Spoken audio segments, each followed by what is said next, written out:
In the news tonight, Vice President Jack Day urges calm over U.S. 38% tariff on exports. There is no need to panic about this issue. And GTUC suspects arson in Critchlow Labor College fire. Investigation ongoing. Vice President Barry Jagdeo has assured exporters that there is no need to panic following the United States announcement of a 38% tariff on Guyanese goods. Speaking at his weekly press conference on Thursday, Jagdeo said the announcement did not come as a surprise to us in Guyana. It was anticipated and expected, he stated. I want to assure all of our exporters that we'll work with them where, as we learn more of the issue, we will be meeting with them, working with them to ensure that they can continue to access the U.S. markets and other markets in the world, and they would have the full support of the government of Guyana so that we do not lose economic output, welfare associated with the loss of economic output. This is like people losing jobs, etc., in the export industries. So that those meetings will take place.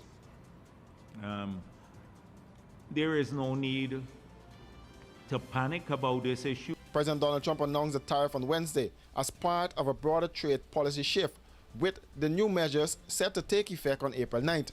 The tariff, which applies to a range of Guyanese exports, has raised concerns among business leaders about its potential economic impact.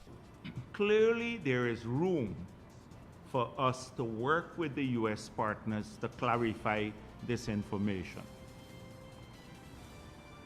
Now, given that our trade surplus is $4.1 billion, the way the formula applies, at least all that we have read so far, is that you take the trade surplus, which is the difference between export and import, and then you divide it, which is $4.1 billion, then you divide it by the export figure again, which is $5.5 billion, and you multiply by 100. That will give you 76%. And then you divide by 2. And that is how they came up with the 38% reciprocal tariff. The progression from 2020 to 2024, assuming we use the number that the US is using, their report to the UN Comtrade. In 2020, the trade surplus was $69 million. 2021, $1.3 billion. 2022, $1.7 billion. 2023, $2 billion. And 2024, $4.1 billion. So you would see clearly that our trade surplus is largely because of our export of oil in the last 4 years. That is why we have a major trade surplus with the United States of America. So we can clearly make that case, and we can also make the case that the majority ownership of the exporters of oil, the company here is an American, Hess and Exxon, because they're the majority owners for the venture that they have in Guyana that's producing oil and gas. So I think there's still room to discuss a lot of these issues with the United States of America, to show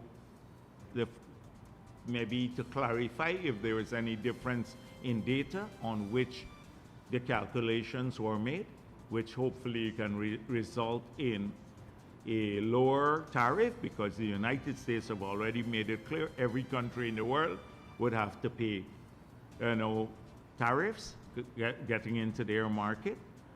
I believe we can work with the U.S. partners to ensure that this is happening, to show that, and this trade surplus has not been like of for a long period. It's of recent vintage, the trade surplus, and mainly because of the export of oil. While Guyana has been hit by one of the highest rates, other Caribbean nations, including Trinidad and Tobago, Barbados, and Jamaica, are subject to a lower 10% tariff.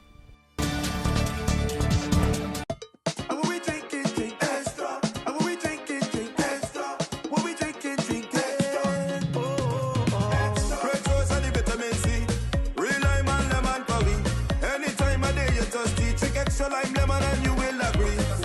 Extra lemon and lime, it's the two combined. It's one of a kind. Extra lemon and lime. And when we drink it, drink extra. And when we drink it, drink extra. When we drink it, drink extra. Hey, well if you're in the party or line, I don't like it from the first time. When you see the two, they combine. It's a drink and taste, you will never decline. Extra lemon and lime, it's the two combined. Extra lemon and lime. Extra lemon and lime. Taste the citrus in every sip.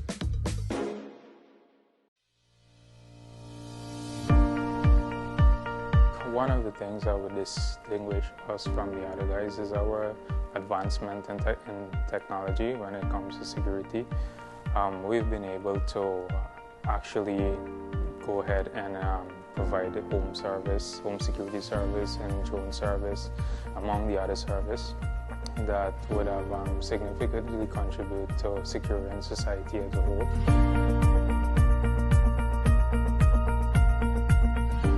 Running late and can't wait to the gate? We got you. The Guyana Public Service Cooperative Credit Union Limited has introduced a fast and easier way to make payments to your accounts through the GT&T mobile money services. Here's how. Click on the MMG app. Under Services, select Pay Bills. When you are there, look for the Financial Institution option.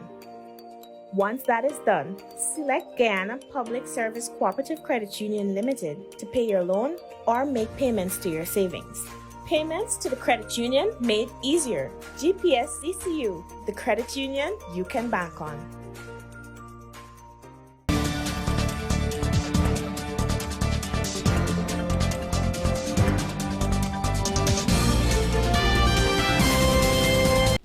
The United States has imposed a 38% tariff on export from Guyana, a move that could impact Guyana's rapidly growing economy. The tariff announced Wednesday by U.S. President Donald Trump applies to a range of goods, but is expected to have the greatest effect on Guyana's seafood, timber, and agriculture exports. While Guyana faces the steep tariff, other Caribbean nations, including Trinidad and Tobago, Barbados, Jamaica, and Suriname, are subject to a low baseline tariff of 10% under the new U.S. trade policy.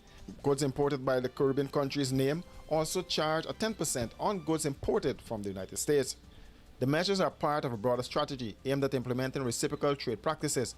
The 38% reciprocal tariff imposed on Guyana's goods represents half of the tariffs Guyana charges on goods imported from the United States. U.S. President Donald Trump, during his announcement, said countries will be charged half of what they have been charged in the U.S. So the tariffs will be not a full reciprocal. I could have done that, yes, but it would have been tough for a lot of countries who didn't want to do that. I'd like likewise to all of the foreign presidents, prime ministers, kings, queens, ambassadors, and everyone else who will soon be calling to ask for exemptions from these tariffs. I say, terminate your own tariffs, drop your barriers, don't manipulate your currencies. They manipulate their currencies like nobody can even believe, which is a bad, bad thing and very devastating to us. And start buying tens of billions of dollars of American goods. Tariffs give our country protection against those that would do us economic harm. And many people were looking to do us economic harm. Maybe not so obviously, but they were doing tremendous economic harm. But even more importantly, they will give us growth. These tariffs are going to give us growth like you haven't seen before. And it'll be something very special. In response to the tariff announcement, the government of Guyana issued a statement acknowledging the U.S. decision. Our government is closely engaged with our U.S. partners to better understand the issue and have it addressed appropriately, the statement said. Guyana, one of the fastest growing economies in the world due to the recent oil discoveries, has seen a surge in exports, particularly to the United States. Washi, Hi people, washing made so easy since I found Washi. Washi me use wash me clothes and I can say Washi soap powder wash clothes so nice. Washi soap powder leave your clothes color bright. Washi soap powder leave me clothes smelling nice, of course. So give thanks to Washi soap powder for doing my laundry right. Keep my clothes color bright, have my clothes smelling nice for sure.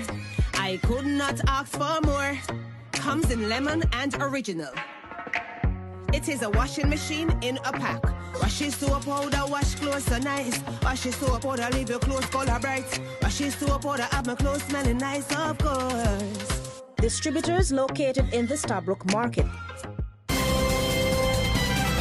Weeks after a devastating fire severely damaged the Critchlow Labor College, the Guyana Trade Union Congress suspects that arson may have been the cause, citing the absence of electrical wiring in the affected areas. The union made the disclosure during a press briefing on Thursday, while the Guyana Fire Service continues its investigation to determine the official cause of the fire. The fire, which erupted on March 22nd, destroyed a significant portion of the historic institution, with other areas sustaining extensive damage.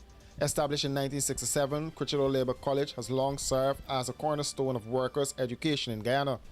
Named after Hubert Nathaniel Critchlow, the father of the trade union movement in Guyana and the wider Caribbean, the college has played a critical role in educating and empowering trade unionists and workers through programs in industrial relations, labor, economics, and social studies. Despite the tragic loss, the GTUC has expressed appreciation for the swift response of the Guyana Fire Service in containing the blaze and preventing further destruction. The union also extended gratitude to supporters and government officials, including President Afanali, who has pledged assistance in the rebuilding efforts. The union confirmed that it is in the process of submitting the necessary documentation to aid in the restructuring of the college, emphasizing its determination to rebuild and continue its mission of workers' education.